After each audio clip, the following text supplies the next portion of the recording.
সাকিব আল হাসান মাঠ ও মাঠের বাইরে তিনি বরাবরই থাকেন আলোচনার টেবিলে। এই মুহূর্তে দেশের বাইরে তিনি, কিন্তু তারপরও ক্রিকেট পাড়ায় জোর গুঞ্জন। আগস্টে পাকিস্তানের বিপক্ষে টেস্ট সিরিজে বিশ্রাম চেয়ে ক্রিকেট বোর্ডকে চিঠি দিয়েছেন এই অলরাউন্ডার। এর আগেও নানা কারণে টেস্ট সিরিজে বিশ্রামে থেকেছেন সাকিব আল হাসান। বয়স বেড়েছে, তাই এবারও প্রশ্ন, পাকিস্তানের বিপক্ষে টেস্ট সিরিজে কি খেলবেন সাকিব নাকি থাকবেন বিশ্রামে? এমন সব সংশয় পরিষ্কার করলেন ক্রিকেট অপারেশনসের এই কর্তা। না, সাকিব এরকম কোনো চিঠি ইস্যু করে নাই, আমরা কোনো এরকম চিঠি রিসিভও করি নাই। সাকিবের সাথে লাস্ট যেটা কমিউনিকেশন হয়েছিল, ও 12 তারিখ পর্যন্ত গ্লোবাল টি-20তে থাকবে, এরপরেও ন্যাশনাল টিমের জন্য সবসময় অ্যাভেলেবেল আছে, এভাবেই আমাদের জানিয়েছে।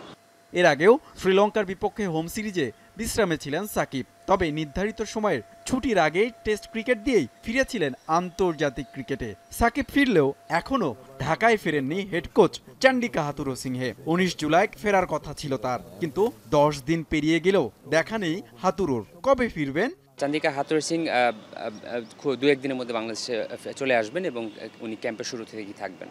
এদিকে 4 বছর পর বাংলাদেশ জাতীয় ক্রিকেট দল যাচ্ছে পাকিস্তান সফরে।